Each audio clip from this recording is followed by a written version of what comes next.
Bonjour à tous, bienvenue dans la causerie, très heureux de vous retrouver aujourd'hui pour une petite vidéo Ligue 1, une petite vidéo où on va faire un petit top flop de la première partie de saison parce que vous savez on est en trêve internationale, c'est chiant, on n'aime pas la trêve internationale, on n'a plus de Ligue 1 le week-end, plus de Ligue 2 donc c'est un peu emmerdant, mais on va quand même en parler parce qu'on va faire un top flop, on a environ fait un petit quart de la saison du championnat de France, on a nos pronos qui sont là toutes les semaines pour évoquer le championnat. Mais là, on va faire un petit top flop. On va prendre chacun 3 équipes top, 3 équipes flop, et on va pouvoir en discuter tranquillement avec Melvin. J'espère qu'il va bien. Journaliste sportif, et toujours présent pour parler foot. Bah écoute, ravi d'être là. Tu l'as bien évoqué, c'est les périodes qu'on n'aime pas. Hein. Personnellement, la trêve internationale, ça ne me plaît pas. Voilà. Ouais. Apparemment, il y a eu un obscur France-Israël hier. Voilà. En plus pour de la J'étais Ligue des même pas au Nations. courant pour vous dire. En plus pour de la Ligue des Euh, Nations. C'est vraiment, vraiment, je déteste ça. Je trouve ça ah, inutile. Faudrait qu'ils changent le calendrier pour qu'ils concentrent peut-être toute la période internationale sur un moment donné de la saison. Comme ça, bah, ça permet derrière de faire des vraies coupures pour les clubs, etc. Parce que sinon, c'est compliqué. Mais bon, ça, c'est un autre débat. Bon, avant qu'on rentre dans le détail du top flop, est-ce que tu as des petits avis sur la première partie de saison de Ligue 1 qui a connu des remue-ménages en termes de droité tout, tout le début de saison, qui là a été lancé. Bon, alors, on va parler. Si on va dissocier deux parties. Si on parle sur la partie sportive, voilà, c'est ça. Faut dissocier le plutôt sportif et agréablement, l'extra-sportif. voilà. La partie sportive, agréablement surprise. Agréablement surpris. Une un très bon début de saison, moi je trouve. J'ai apprécié. Je trouve qu'il y a une tendance quand même qui se dégage depuis deux Il y a trois des idées ans, de qui jeu, est ouais. un vrai virage vers les idées de jeu, vers un jeu plus offensif.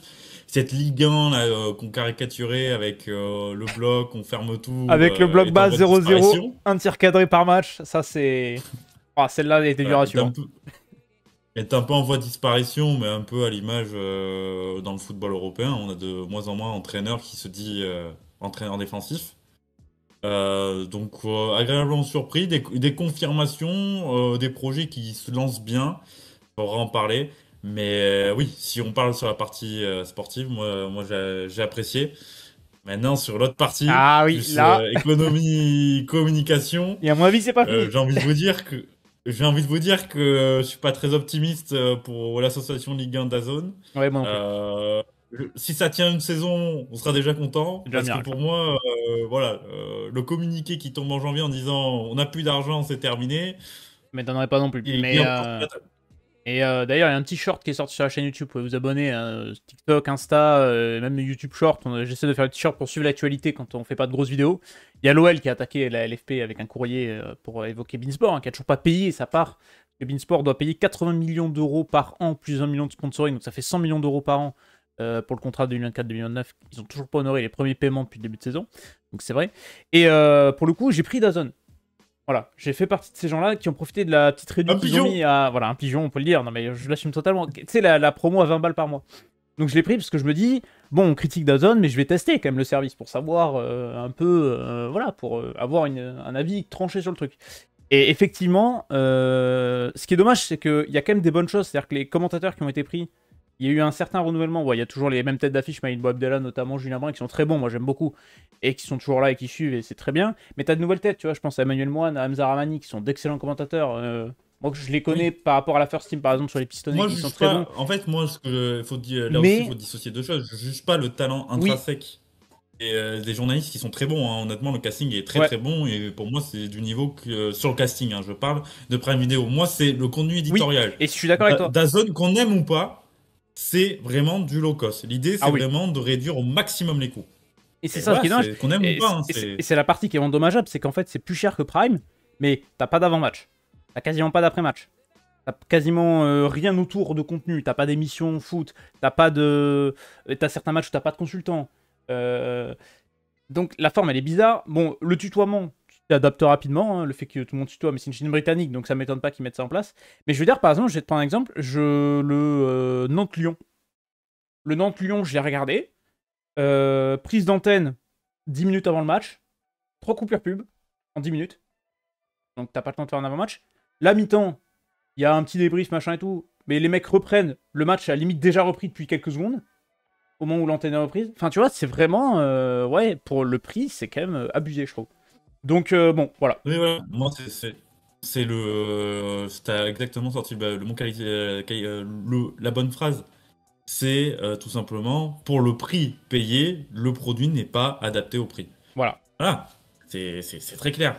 Maintenant, on va voir par la suite. Mais c'est vrai que c'est compliqué. Voilà. Enfin, n'hésitez pas à vous donner votre avis sur DAZN, sur les royautés de la Ligue 1, et nous on est parti pour entrer dans le détail. Et cette fois on va parler de sportifs. Pas forcément, peut-être évoquer un peu l'extra sportif de certains clubs, puisqu'on a le top flop. Vous voyez cette petite mise en scène, chacun sélectionné 3 top 3 flops. Alors non, il y a un flop qu'on a en commun, mais ça c'est parce qu'à un moment donné, il fallait pas déconner. J'affiche juste le classement de la Ligue 1, parce qu'il faut quand même faire un petit point classement. Voici le classement de la Ligue 1. Monaco est en tête donc du championnat. Melvin, tu le vois pas, donc je vais te l'afficher par rapport à ce que tu as sur l'écran. Parce qu'en fait, les gens le voient, mais pas toi. Voilà. Donc, Monaco est en tête du championnat avec 2 points d'avance sur le Paris Saint-Germain. Marseille et Reims sont à égalité avec 14 points, 3e et 4e. Très bon stade de Reims, on en parlera. Angers ferme la marche, lanterne rouge du championnat. Toujours pas de victoire pour le SCO. Montpellier est dans la zone rouge, Toulouse est barragiste. Comme vous pouvez le voir, voilà, on a un petit lance 6e, on a un ventre mou composé de l'OGC Nice, Nantes et Brest. Un Monaco qui est toujours invaincu, des buts, vous voyez, offensivement ça marque, défensivement ça prend pas beaucoup de buts pour certaines équipes, donc il y a des choses intéressantes à regarder. Et on va pouvoir commencer ce top flop par rapport à ce classement. Et bien on va commencer, Melvin, par ton premier top, qui est tout simplement l'AS Monaco d'Adi Hutter. Et là je suis totalement d'accord avec toi, leader du championnat en même temps, on n'aurait pas pu les mettre autre part que dans le top. L'AS Monaco d'Adi Hutter, qui est meilleure défense du championnat avec seulement 4 buts encaissés depuis le début de saison. Donc c'est une équipe qui joue au ballon, mais qui en même temps prend pas beaucoup de buts. Ouais, qui a réussi à stabiliser sa défense. C'était un Ouais. petit peu le point noir sur la saison dernière. C'est vrai qu'ils ont beaucoup travaillé sur ça, je trouve. Et ça marche bien. Et moi, il y a un point que je veux souligner aujourd'hui, hein, et je parle à l'heure actuelle.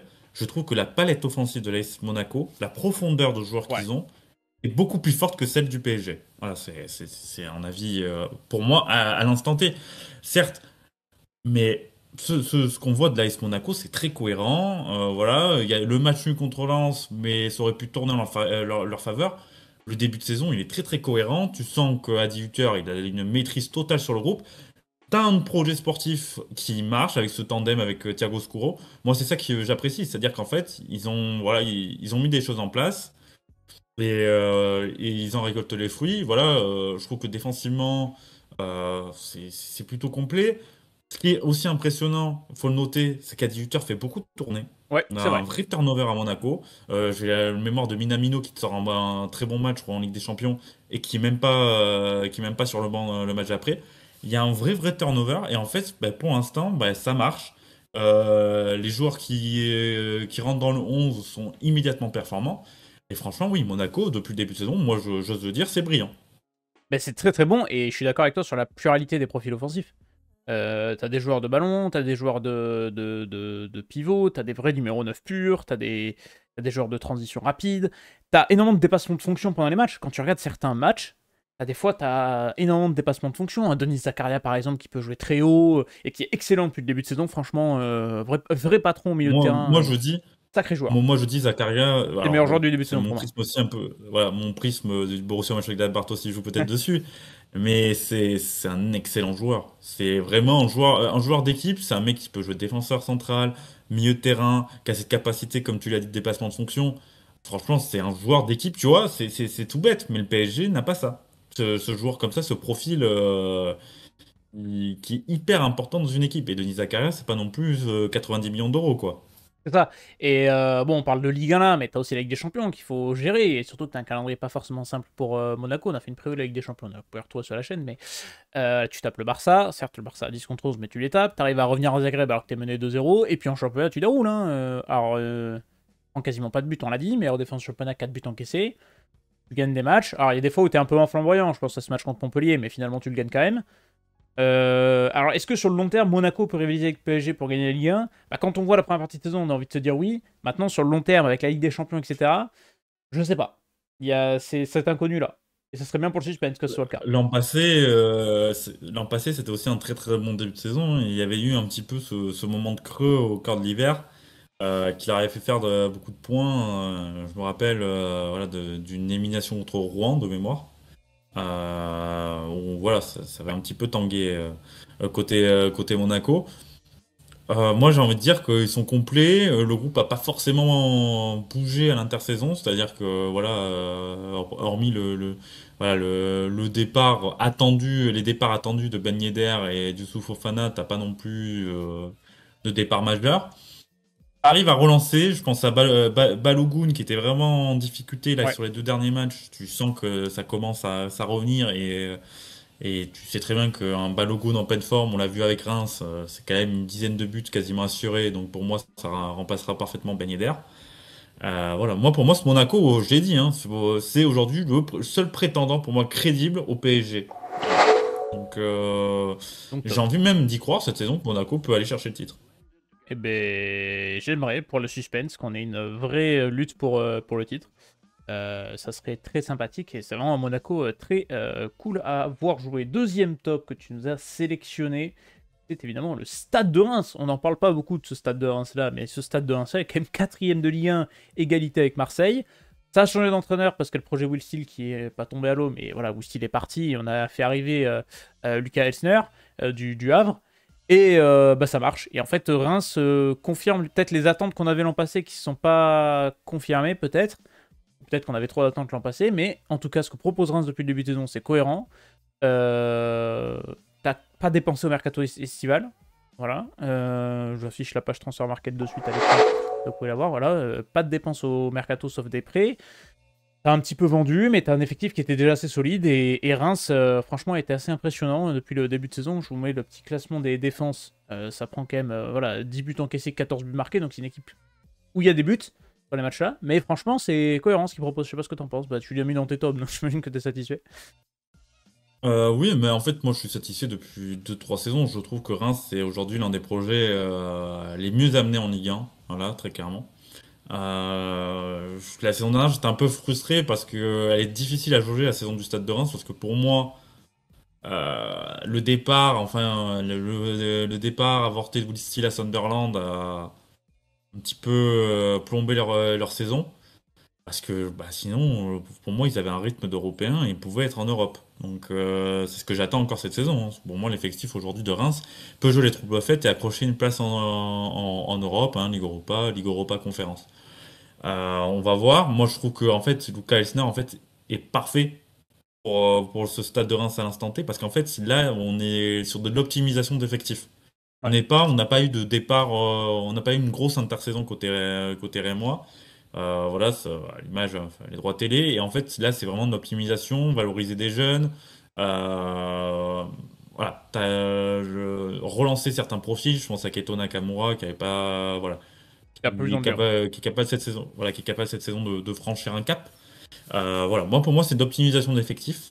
Je trouve que l'effectif quand même en profondeur est plutôt intéressant. Esner fait quand même des choix forts. Je pense à Teddy Thomas. Alors voilà, on sait que les deux sont pas les meilleurs amis du monde pour avoir passé quelques mois ensemble à l'Union Saint-Gilloise.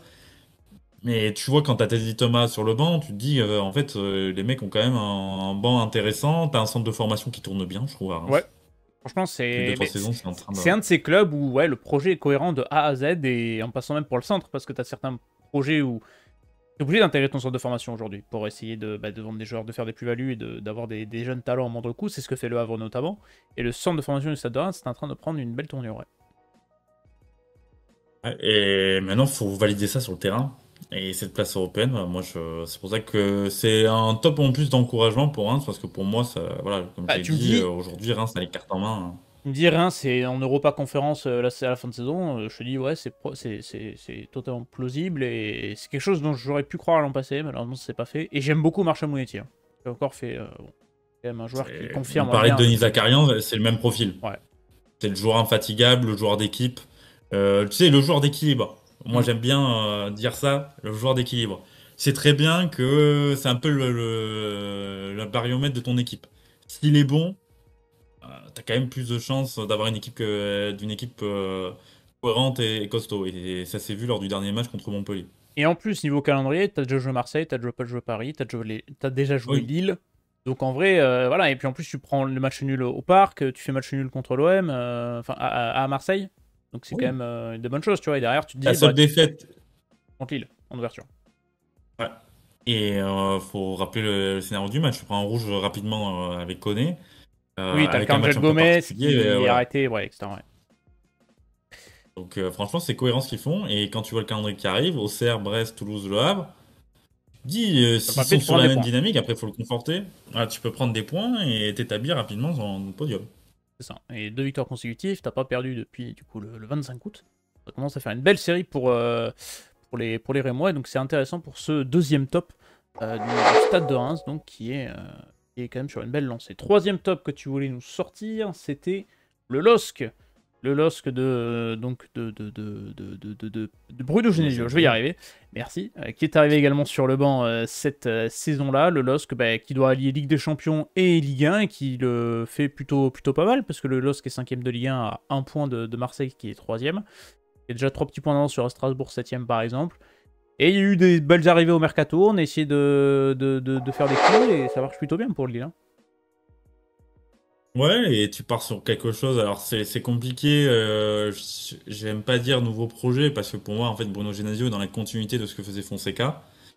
Et en fait, je trouve que t'as cette logique à Lille depuis la reprise d'Olivier Létang, voilà, qu'on aime ou qu'on n'aime pas. Voilà, il a pris le club et il t'a refait un projet cohérent qui C'est quand aujourd'hui même un te gestionnaire permet. admirable, hein. Quand tu vois la situation du Voilà. LOSC à son arrivée. Je porte un des. Voilà. Je parle en connaissance de cause par rapport au Girondins. Ouais, voilà, c'est ce que j'ai apprécié à Lille, c'est ce début de saison. T'arrives à jauger quand même deux compétitions avec un groupe quand même qui est avec pas mal de jeunes, pas mal de joueurs inexpérimentés à la pression de la Ligue des Champions. Et pour l'instant, tu le fais admirablement bien parce que tu bats quand même Fenerbahçe. Alors oui, c'est Plus oui, t'as repris ta saison tôt. Hein. Servia Prague fait ah, un match voilà. quand même. Slavia Prague qui est quand même un habitué à la Coupe d'Europe aussi. Tu bats le Real Madrid et de très belle manière. Franchement, ouais, voilà. Lille qui. J'ai eu un peu peur sur le moment avec Saint-Etienne. Là, tu sais, le fameux match où ils perdent contre Saint-Etienne. Je me suis dit, attention, ce match il va faire mal. En plus, s'enchaîner avec 3 Tu te partout fais contre balayer. Strasbourg. Oui, et le match contre Sporting où Ouais. tu te fais largement dominer. Je me dis, ça sentait pas bon. Et en fait, tu sens qu'il y a quand même une maîtrise. Là, tu vas être dans le cœur avec, pour moi, les Calendrier trois prochains compliqué. matchs qui seront révélateurs. Ah, les 5 prochains matchs, Monaco, ils Lens, sont costauds Lyon. quand même. En fonction des dynamiques. Plus la Ligue des Champions. En plus. Pas Et, oublier. et Ligue des Donc, Champions, c'est Atlético, Juve. Donc, c'est pas simple quoi. C'est vrai que le calendrier est costaud. Hein. voilà. Après, il vaut mieux jouer les gros matchs. Ah oui, bah ça, oui, c'est toujours Les gros matchs, plus sympa quoi. Et on c'est l'a pas vu compliqué à motiver. sur Real.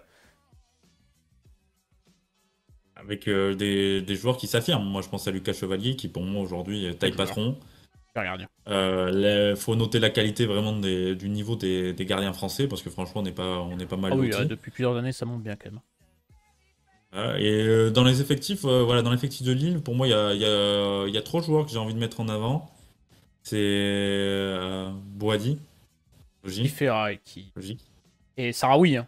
Ça, c'est. Sahraoui, voilà. Moi, Quelle arrivée, Sahraoui, hein. c'est un joueur Super joueur. qui vient d'Erevin et que voilà, j'avais déjà vu quelques matchs avec Erevin qui est vraiment très très bon. Et enfin, Angel Gomez, qui pour moi, voilà, c'est une merveille de Ouais, joueur. J'adore ce type c'est de un joueur, bijou. Hein. personnellement. Un Ouais. vrai joueur de ballon. Puis même, tu fais arriver des mecs Voilà. d'expérience.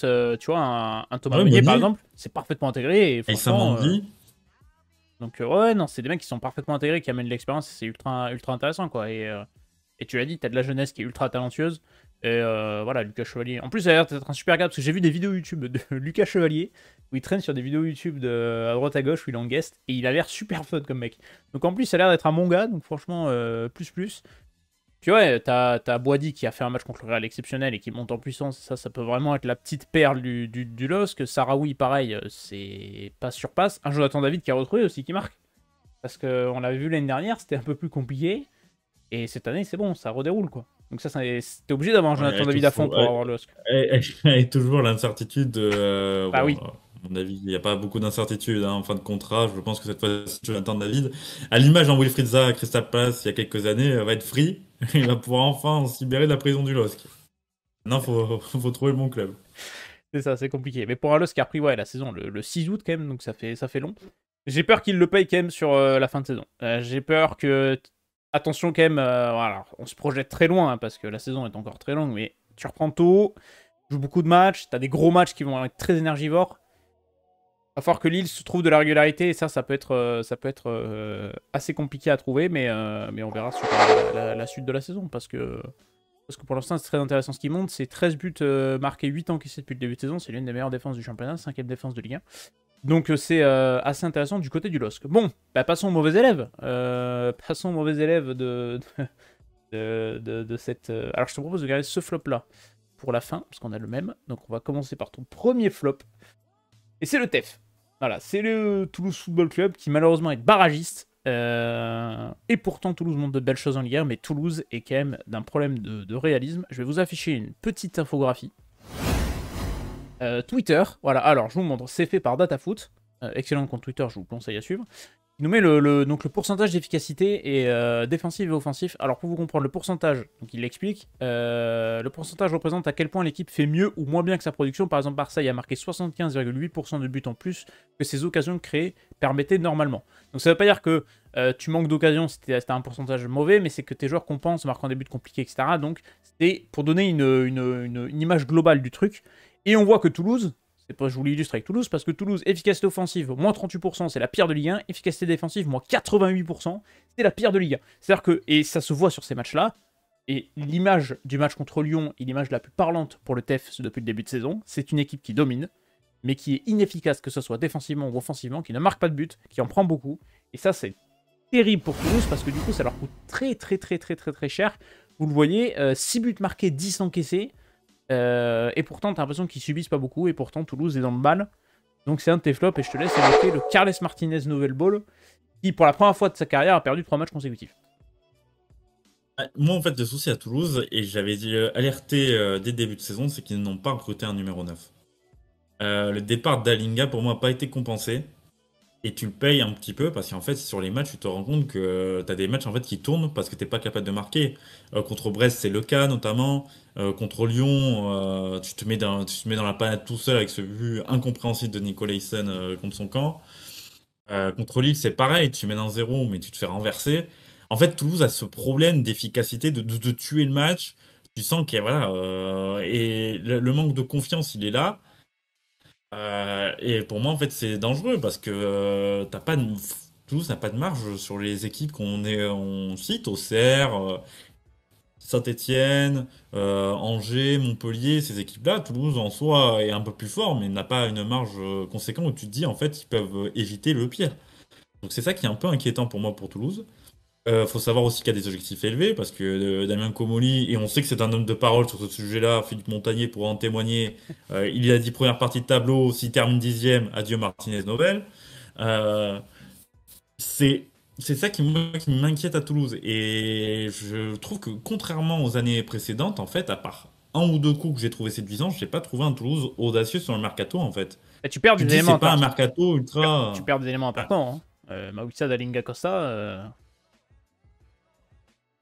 quand même dommage quoi. Et ouais, le problème c'est que tu le disais, hein, regarde, Babika il a marqué, mais il a marqué quoi, début de saison, il fait 3 rentrées, 3 buts, Et je crois. Babika, super sub. Oui, mais sauf que derrière, Babika, c'est un super sub. Je crois que les trois buts, il les met en rentrant en jeu. il me semble C'est aussi. pas, voilà, il n'y a pas d'avant-centre pur pour moi à Toulouse, de vrai avant-centre pur où tu te dis c'est bon.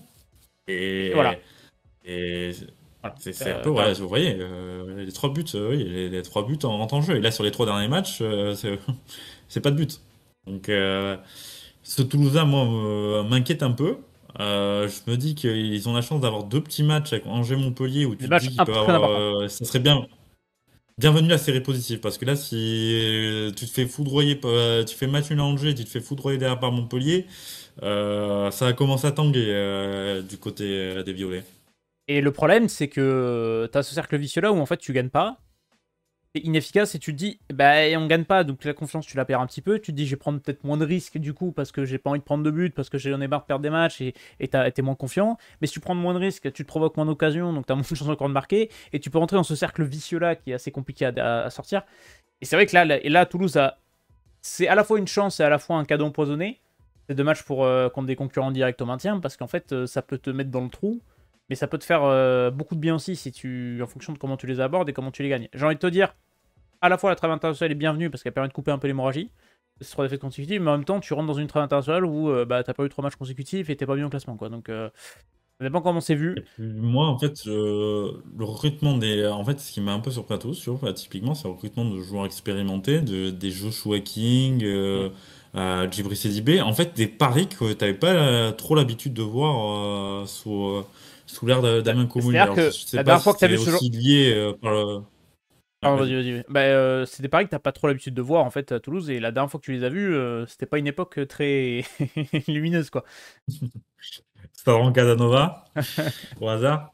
Voilà. Voilà, moi c'est ça qui un peu me surprend. Voilà, le coup Mackenzie, c'est un joueur que j'avais bien aimé du côté de la Belgique. Donc je trouve que c'est un très bon coup. Et oui, tu vois bien que Toulouse, voilà, il va falloir un petit peu vite se réveiller. Pour moi, le mercato d'hiver va être important. Je pense qu'il faut absolument qu'il trouve un numéro 9.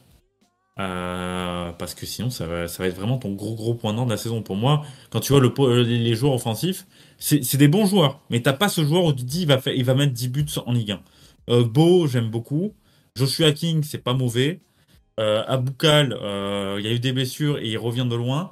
Et derrière, Babika, c'est un peu pareil. Donoum, ça n'a jamais été un grand marqueur. C'est un peu compliqué, quoi. Il faut T'as vraiment, pas ce puits en offensivement, neuf en fait. c'est vraiment bon.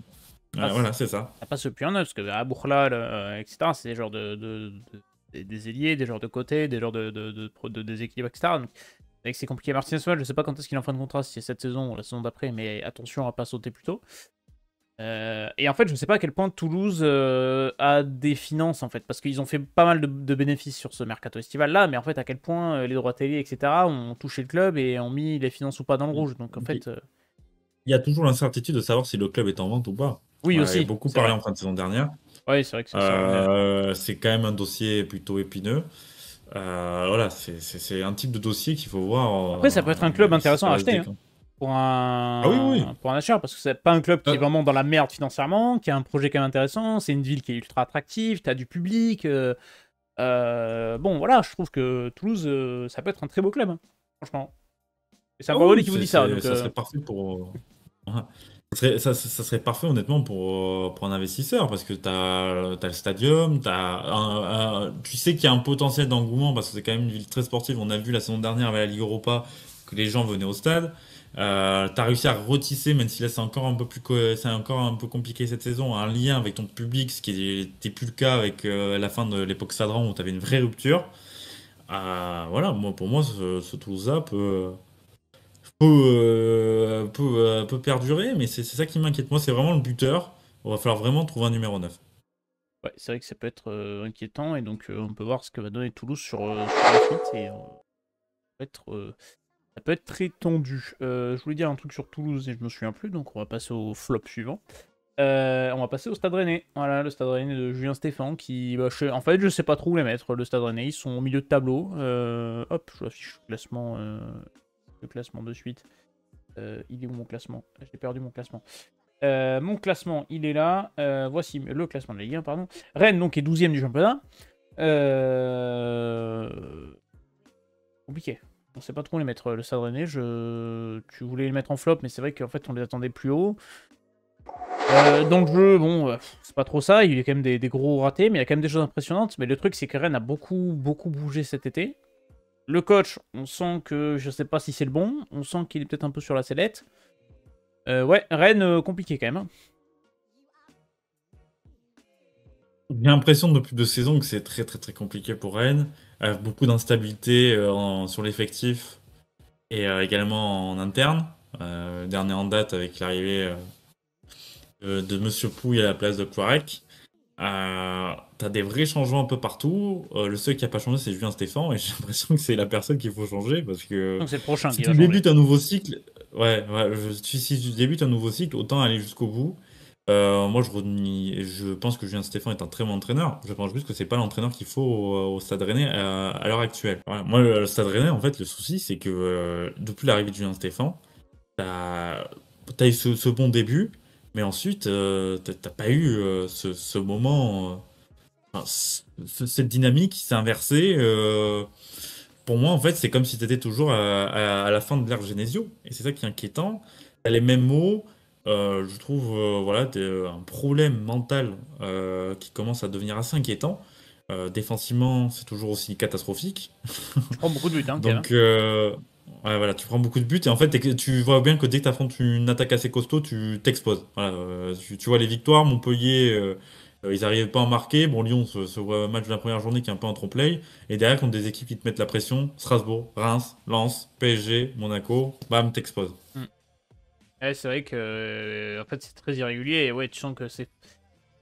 J'ai l'impression que c'est fort contre les faibles contre les forts, quoi. C'était assez compliqué, mais je sais pas à quel point l'adaptation va prendre, parce que ça a mis du temps. Il y a quand même pas mal d'investissements, il y a eu pas mal de revenus aussi sur le mercato. Oui, Ça a pas mal bougé en fait. T'as fait vraiment un gros changement, un gros reset. Donc il y a aussi cette adaptation de joueurs qui sont qui viennent de championnats à Norvège, Espagne, Angleterre, Arabie Saoudite. Donc c'est plein de choses différentes qu'il faut le temps que ça s'adapte. Maintenant, je suis assez d'accord avec toi. J'avoue que je sais pas si Julien Stéphan va finir la saison, quoi. Il va passer l'hiver. Un résultat. ouais, voilà. Tu vois, Je vois le pour moi, calendrier. c'est déjà même, mais cet été, il était en sursis. On avait la rumeur Pioli. Donc, bon, c'est quand même assez inquiétant. Et je vous affiche le graphe, hein, pour que vous constatez où est le Stade Rennais. Le Stade Rennais, défensivement, c'est pas très bon. C'est l'une des pires équipes de Ligue 1 en termes d'efficacité défensive. En termes d'efficacité offensive, quand même, ça marque. Donc voilà, vous voyez le déséquilibre dont on évoquait. C'est assez criant. Et attention à Rennes. À pas être trop inquiété sur cette deuxième partie de saison. Le calendrier rennais après la trêve, c'est un déplacement à Brest. Attention au piège. Réception du Havre, déplacement au Auxerre, réception de Toulouse, déplacement au LOSC. Et après, on arrive dans le mois de décembre. Donc pour le mois de novembre, assez costaud. Au mois d'octobre-novembre, assez costaud. Avec quand même des adversaires à ta portée, hein, parce que t'as des adversaires qui sont normalement catégorisés maintien, sachant que Rennes, moi, je les mettais peut-être dans les prétendants à l'Europe. À voir. À voir comment ça va réagir du côté de la famille Pinot. Hein, parce qu'il y a une arrivée des concurrents maintenant, attention. Voilà, pour Rennes, et on va pouvoir évoquer ton dernier flop. On a le même flop, donc on va pouvoir en parler tous les deux, comme ça au moins on le... Yak, bah évidemment, je pense que vous l'avez deviné. Il n'est pas trop compliqué à deviner ce flop-là, c'est évidemment Montpellier. Alors Montpellier, il y a tout, il y a le sportif, il y a l'extra-sportif, il y a plus rien qui va dans ce club de toute façon. Il est en train de dépérir complètement, ce club de Montpellier. Montpellier est avant-dernier du championnat. Montpellier, honnêtement, j'ai pas l'impression que ça monte grand-chose. J'ai pas été convaincu par les matchs de Montpellier depuis le début de saison. Il y a des salaires qui sont trop élevés, une situation financière qui est très compliquée, un coach qui semble être en fin de parcours. Ça marque pas, ça prend des buts. Le président, malheureusement, il s'est fait remarquer par des déclarations un peu maladroites que par une réelle gestion sportive. Ça a eu des gros trous d'air, énormément de buts encaissés, une seule victoire contre Auxerre 3-2, mais alors j'ai vu le match, c'était vraiment pas génial. Et sur ce contre Monaco, je me suis dit, ah peut-être, malgré s'ils le perdent, il y a quand même de belles choses, mais ouais. Là, Montpellier, c'est en train de tranquillement, et on l'évoque depuis plusieurs temps, hein, sur cette chaîne, qui a d'ailleurs un an aujourd'hui. C'est notre anniversaire, donc on le souhaite. Mais on dit, hein, saison après saison, Montpellier, ça descend. Ah, moi, que j'ai dit, hein, fin de la première ère d'Azakarian, depuis cette fin de première ère où t'arrivais à accrocher top 10 saison après saison, là tu te rends compte que là t'es vraiment dans le creux, et tu glisses dangereusement et tu t'approches vraiment là du précipice de la Ligue 2. Cette saison, c'est surtout défensivement c'est très inquiétant. Il n'y a pas un match où défensivement tu t'es dit c'est costaud. Contre Strasbourg, ça vivotait déjà. Après, tu te fais exposer par le PSG. T'as eu la claque à Rennes. Contre Auxerre, tu prends deux buts, tu peux en prendre plus. Ah oui. Monaco, tu prends voilà, tu prends 2-1 sur un match où Dimitri Berthaud te fait un gros match. Et Reims, t'en prends 4.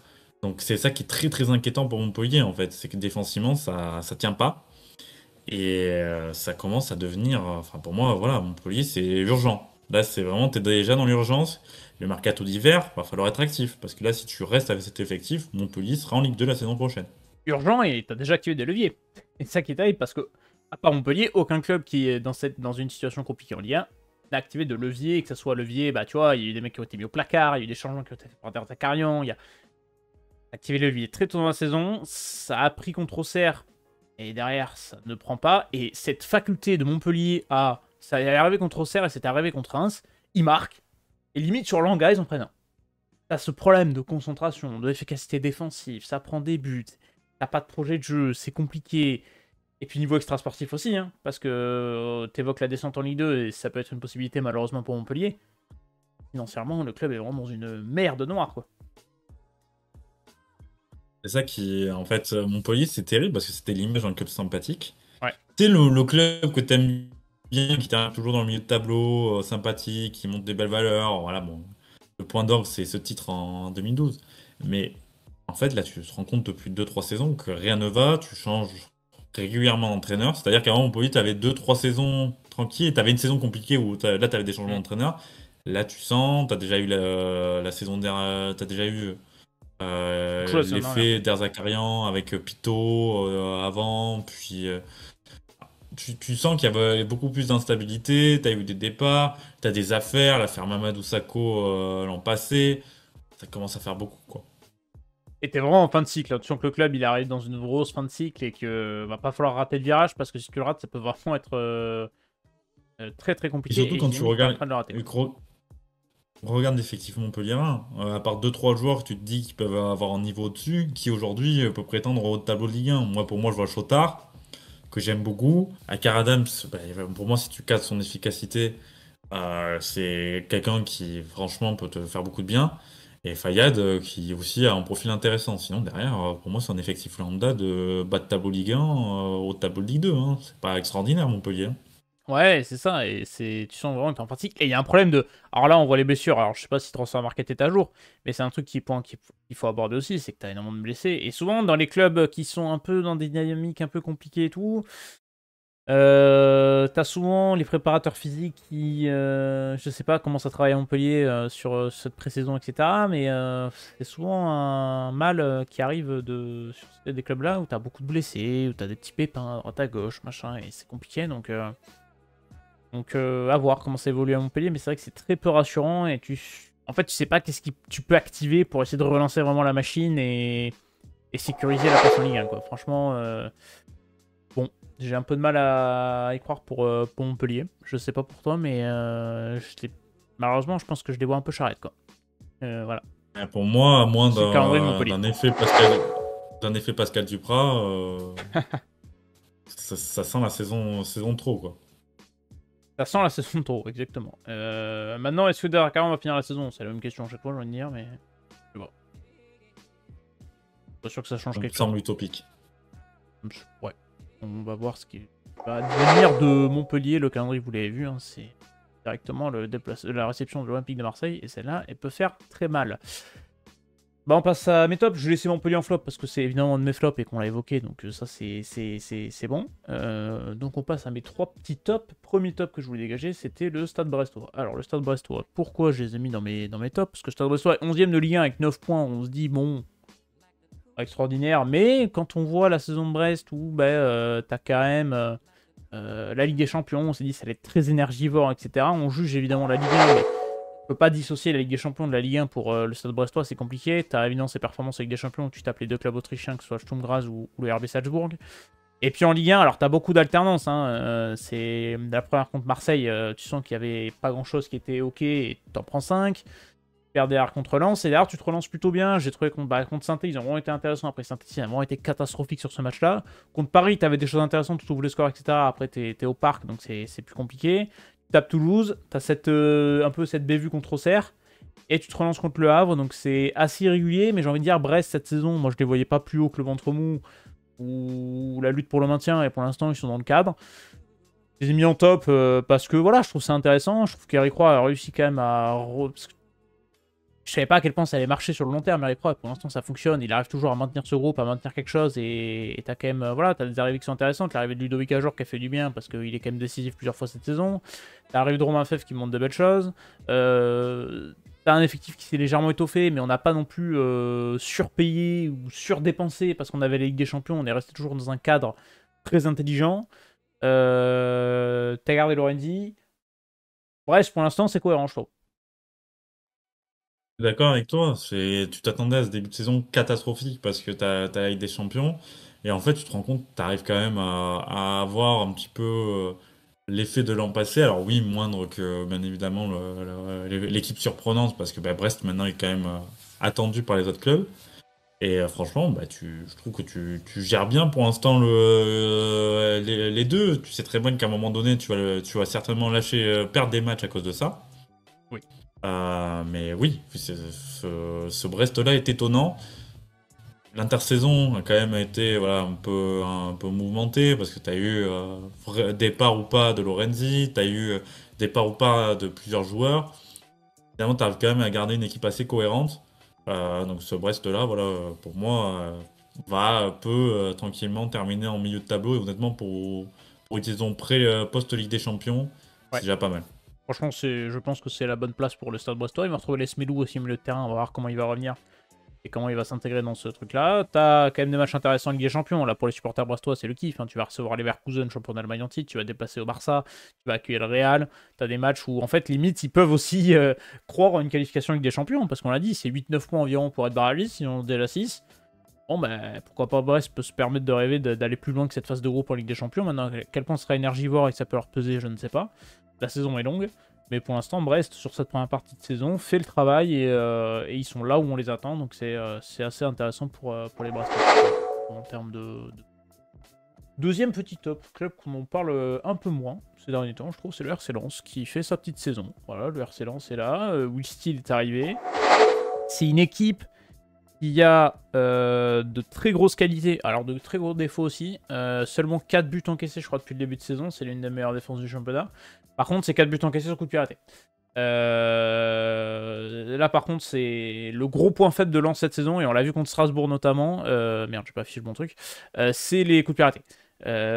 Les coups de pied arrêtés, c'est très compliqué. Ils ont pris que ça, de toute façon. Il y a eu le petit truc compliqué de la sortie contre le Panathinaikos en Ligue Europa Conférence en qualif. Voilà. C'est l'équipe des matchs nuls.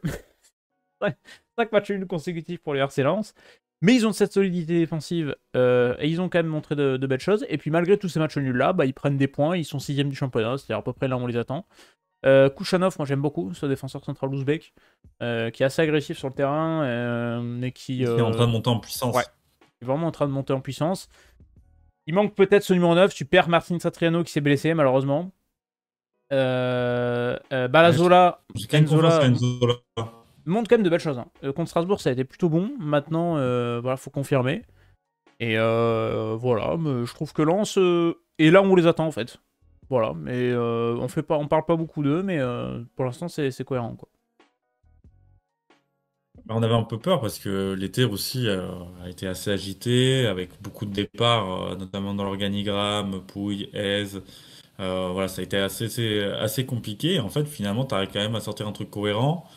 Tu sens que c'est pas encore abouti, que ça va prendre du temps, mais voilà, pour une saison pour moi de transition, parce que c'est vraiment une transition, montre de bonnes choses. J'ai hâte de voir la saison d'Enzola. C'est Ouais. un joueur que j'aime bien. Il a fait pas mal de bonnes choses en Serie A, notamment du côté de la Spezia. Voilà, c'est quelqu'un qui a un vrai sens du but. Puis même, je trouve que voilà, ce qu'ils font pour l'instant est très cohérent. Et il faut qu'ils continuent, surtout à produire. Parce que tu sens que voilà, dès que tu auras l'efficacité, le jeu prôné par Will Steel te rapportera des points. Et surtout que, bah, tu l'as compris au mercato estival, tu sentais que financièrement ça a été compliqué, notamment avec l'aspect droit télé, etc. Tu sentais que finalement c'était un peu dans le dur financièrement le RC Lens. Ça fait quand même des bénéfices au mercato estival et tu as réussi à construire une équipe et un minimum compétitive et qui peut aller chercher des choses intéressantes. Donc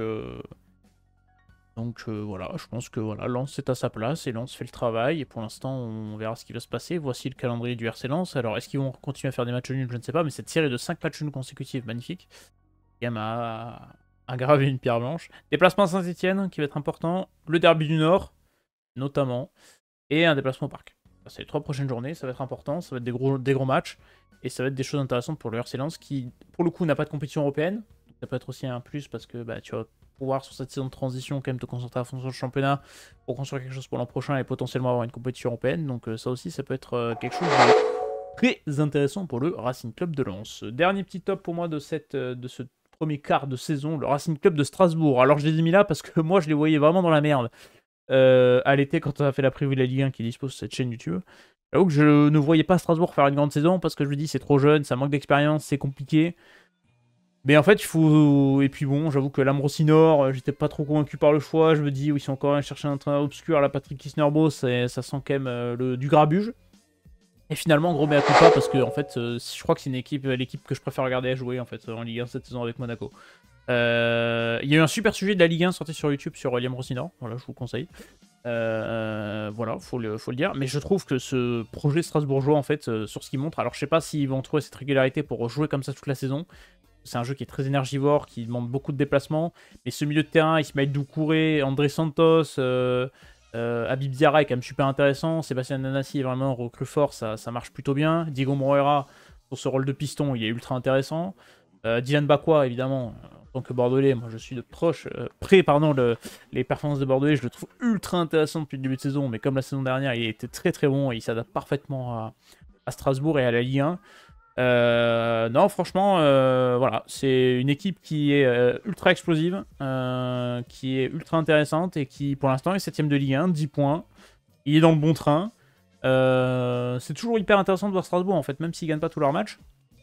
On l'a vu, il reste sur quand même 4 matchs en défaite, mais tu vois, 2-2, 1-0, 3-3, 1 partout, 4-3, 3-1, 1 partout. T'as des buts, t'as du jeu, c'est agréable. Et finalement, Rossinor fait vraiment du bon travail, pour le coup, pour l'instant. Bah, il y a quand même de la cohérence dans la désorganisation du RC Strasbourg. C'est-à-dire, tu as pris des jeunes, là, tu as pris un entraîneur avec ses idées, du gegenpressing, cette idée voilà, de vite aller vers l'avant. Et mine de rien, bah, ça fonctionne. Alors, est-ce que ça va tenir toute la saison? Ça, c'est la question. Autre question. Parce qu'il y a des matchs qui sont très intéressants. Voilà, Rosseignor, tactiquement, c'est quand même pas mauvais. Moi, le match contre Marseille, je trouve quand même très costaud. Et puis voilà, je trouve que il y a en tout cas une idée directrice qui est très forte, cette idée de produire du jeu avec tous ces jeunes.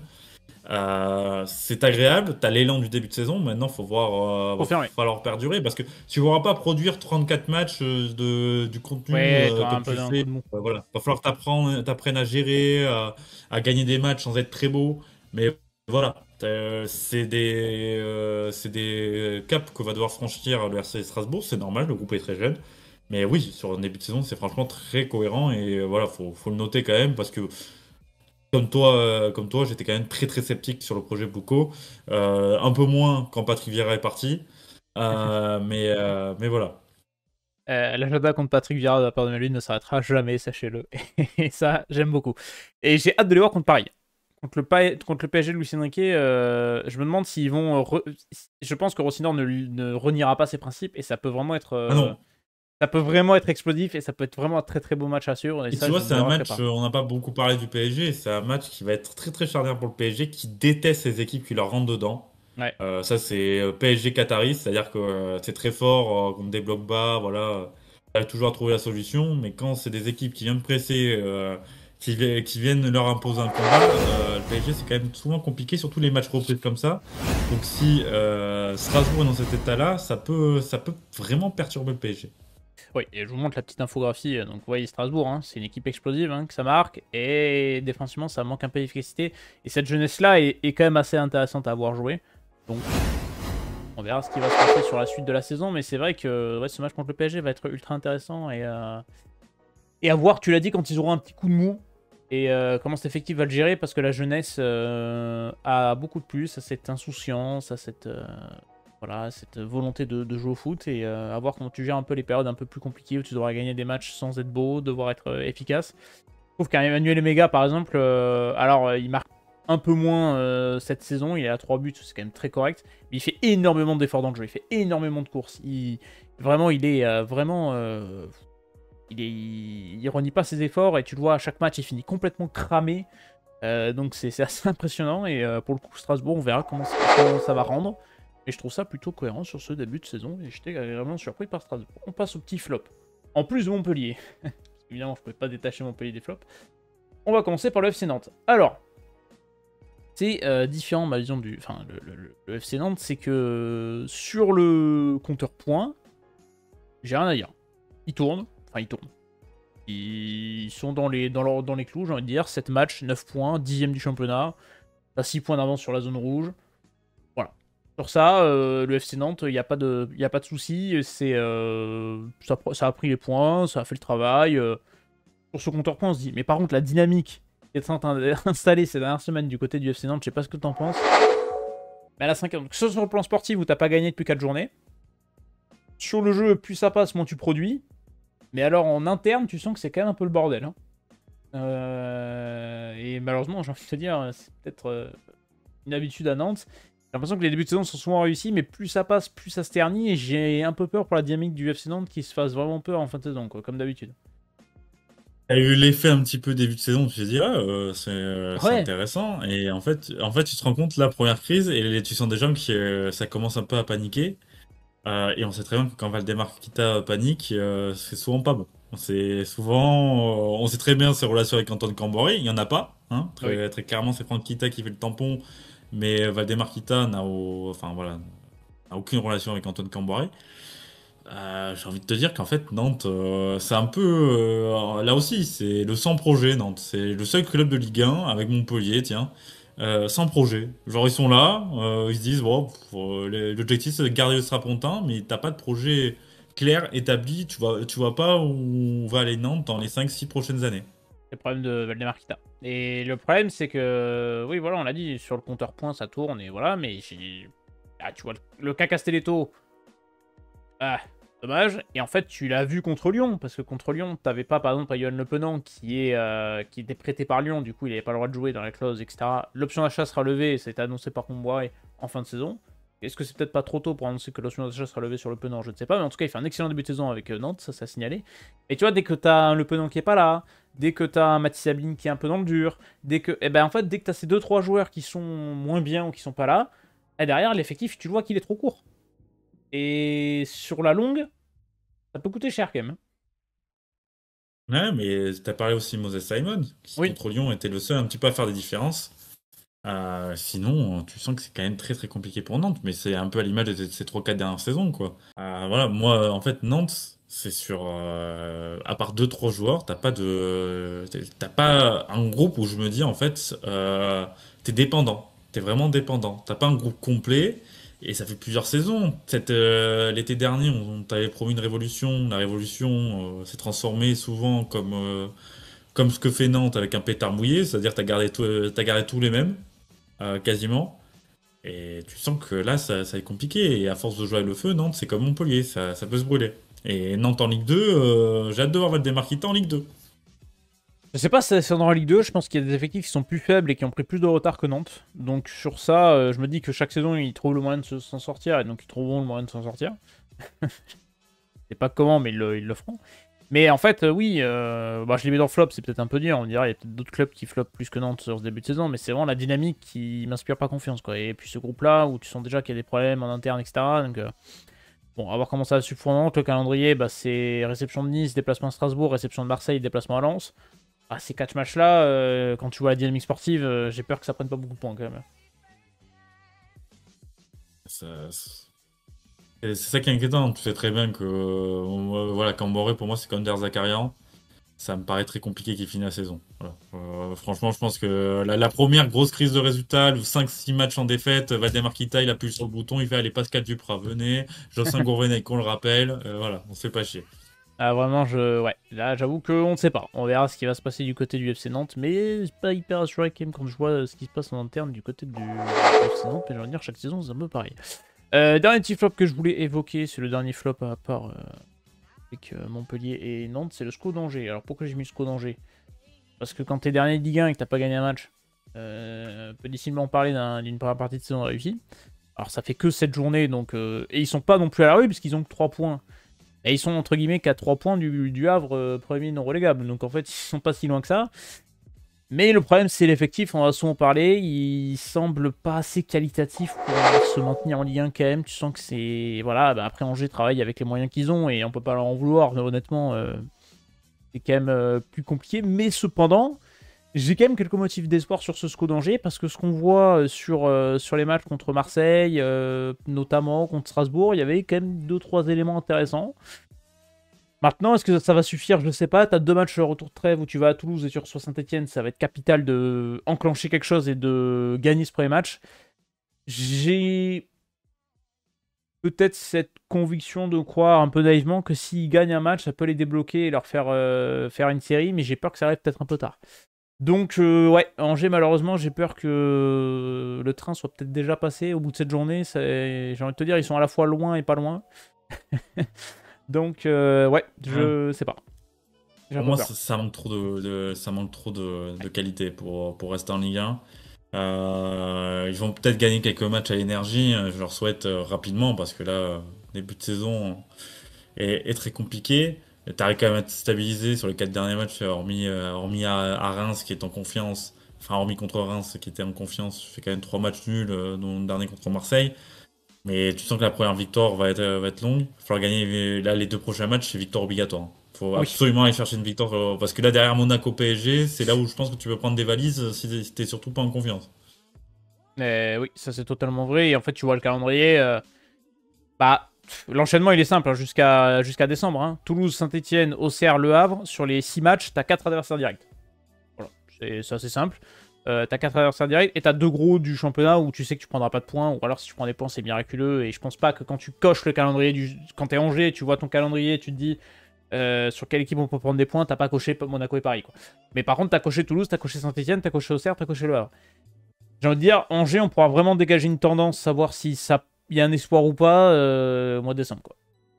Et j'ai peur que, attention. Et on l'a dit, l'effectif, il est peut-être trop faible pour se maintenir en Ligue 1. J'y crois pas, mais je me dis que ça a montré quand même de belles choses. Et c'est pas vraiment de leur faute, parce que t'as pas... Enfin, c'est pas vraiment de leur faute. T'as pas non plus énormément de moyens, tu vois. Ils font avec ce qu'ils peuvent, Mais bon, à voir. Je sais pas. Angers, malheureusement. Voilà. Je sais pas si t'as quelque chose à rajouter sur le SCO. Non, ouais, c'est un club qui est quand même cohérent sur les 2 dernières années. Et pour moi, là, c'est trop fort, la Ligue 1 pour Angers. Angers, c'est typiquement un Metz, voilà. Ligue 1.5. C'est très bon en Ligue 2, mais c'est pas assez fort en Ligue 1. La Ligue 1.5, malheureusement. Voilà pour les top flops pour ma part. Peut-être qu'on peut évoquer rapidement un club dont on n'a pas encore enfin qu'on n'a pas parlé. Je sais pas si t'as envie d'évoquer un club pour finir. Ah, l'OM qui montre aussi des bonnes choses. Avec Roberto De Zerbi, il y a une vraie ligne directrice. Je pense que c'est vraiment le maître mot de ces 7 premières journées en Ligue 1. Mais voilà, moi j'aimais comme vrai candidat au podium, mais pour moi c'est pas du niveau de Monaco qui peut aller inquiéter le PSG. Pour moi, le projet de l'OM est pas encore assez abouti pour te dire qu'ils peuvent aller tutoyer le PSG. Là, je pense que pour Montpellier, ils sont capables de se réveiller. J'espère bien parce Ah qu'après bah, si tu travailles pas t'as contre Montpellier. Classico et et tu vois, je vais même faire un petit pari. Je pense que Classico ils vont l'emporter Oh. contre Paris. Et eux, c'est quoi ce classico? Ça sera retrouvé dans les pronos. Ouais, il me fait une parfaite transition parce que chaque semaine, on fait nos pronos de cette Ligue 1. Donc, on reprendra pour la semaine du 20, qui est la semaine prochaine. On fera nos petits pronos. Ce vidéo top flop, si ça vous a plu, vous pouvez nous le dire en commentaire. Et on peut surtout faire celui-là pour la Ligue 2 parce qu'il y a quand même des choses à évoquer en Ligue 2. On a quasiment 1 heure de vidéo. C'est terrible, on parle trop. Mais c'est ça le bonheur. C'est pour ça qu'on aime la Ligue 1. C'est pour en parler. Moi je voulais évoquer vite fait l'OGC Nice, je sais pas ce que t'en penses, mais il y a de belles choses, mais ils sont 10ème championnat quoi. Et ouais. J'ai un peu peur Là qu'en fait aussi. Nice, ils vont traverser la saison sans qu'on en parle quoi. Enfin, tu vois. Là aussi, transition. Ouais. Transition, il y a des bonnes choses, hein. Je pense Tanguy j'étais Ndombele, vraiment pas parti. j'y croyais pas. Voilà, c'est exactement ce que j'allais dire. Voilà, c'est un joueur qui, quand il est en forme physiquement, franchement, il est. Moi, je l'ai dit, hein. On verra la suite, mais ça m'étonnerait pas qu'il réaccroche une sélection d'équipe de France, hein. Bah s'il continue sur la lancée, franchement, c'est pas déconnant, sachant que t'as vraiment une pénurie de milieu de terrain et de créativité, c'est un super joueur. En fait, on sait très bien que c'est un super joueur de foot. Il y a le problème du comportement, etc. Mais là, à Nice, franchement, le début de saison. Alors attention, pétard mouillé où il nous fait 7 bons matchs et derrière il s'écroule complètement. Hein, ça, possible C'est un aussi. risque. Il faut trouver la régularité et franchement, de ce qu'il propose depuis le début de saison, ah ouais, quel genre de ballon quoi. Le dernier match de Nice, c'était contre qui? Je les ai vus. C'était contre le PSG. Ils ont joué. Putain, mais. Ah, mais techniquement, à chaque fois, il sortait des trucs, machin, il les contrôle, prise de balle, jeu vers l'avant, orientation du... Ah non, mais c'était génial, quoi. Il a des inspirations magnifiques aussi, sur des passes, sur des transitions, etc. Franchement, c'est un super joueur de foot. J'espère qu'il retrouvera de la régularité et qu'il nous fera une vraie bonne saison à Nice. Et j'aime bien cette faculté de Cal au GC Nice à relancer des joueurs comme ça. C'est pas le premier, hein. Mais Évidemment, le plus connu, c'est Ben Arfa, tu vois. Saison, hein. Mais c'est... Balotelli. Balotelli aussi. Ils ont cette faculté, ouais, à relancer des joueurs qui sont au fond du trou, et la Côte d'Azur, ça réussit. Voilà pour cette première analyse de la Ligue 1. On a fait un quart du championnat, on a fait 16 journées sur 34. Donc voilà, j'espère que ça vous a plu. On peut faire la même chose pour la Ligue 2 si ça vous plaît. En plus, la Ligue 2, il y a des choses à dire, hein, notamment sur le nouveau projet du Paris FC, qui sera sûrement un de nos gros tops. Aussi. Ils sont dans les tops. Non, mais ils sont ni dans les tops ni dans les flops. Ils sont dans la mienne. Ils sont au milieu. Qu'est-ce que j'aime l'Amiens Sporting Club. N'hésitez pas à nous faire part de votre avis en commentaire. J'avais envie de sélectionner des commentaires pour parler. Il y a sur la dernière vidéo des pronos notamment, ça nous a évoqué le FC Nantes. Et voilà. Et le Stade Rennais aussi. Sur les recherches d'entraîneurs. Donc ils sont assez d'accord avec nous les gens. Mais n'hésitez pas, on essaiera de sélectionner dans des commentaires si vous voulez donner votre avis. Likez, nous retrouver sur TikTok, Instagram, toujours. Voilà, ça fait 1 an que cette causerie créée. Alors la chaîne YouTube, c'est un peu plus tard, je crois que c'est le 26 octobre si je dis pas de conneries. Mais en tout cas, la chaîne Twitch existe depuis 1 an. Donc le projet à causerie a 1 an aujourd'hui, ce vendredi 11 octobre. Donc joyeux anniversaire à nous. On va souffler les bougies. Et on est très heureux de vous faire ça. On est quasiment 1300 abonnés, donc on remercie les gens. Merci Melvin de nous avoir accompagné pour cette petite vidéo qui est déjà très longue parce que ça fait 1 heure qu'on parle sur cette putain de Ligue 1. C'est fou, mais j'adore ça. On aurait pu ne pas s'arrêter. Oh, bah, franchement, on aurait pu faire les 20 clubs. Les 18 clubs, pardon. Mais ça, on garde ça pour la fin de saison et cette tier list éminemment longue que tout le monde adore. Et on se retrouve très prochainement, la semaine prochaine, pour la vidéo prono. On essaiera de caler la vidéo Ligue 2 aussi entre-temps pour parler de Ligue 2 parce qu'on aime ça aussi. Et on vous souhaite une très très bonne fin de semaine, très bon week-end foot, très bonne trêve internationale même si on n'aime pas ça. Et on se dit à très bientôt pour des prochaines vidéos. Ciao tout le monde!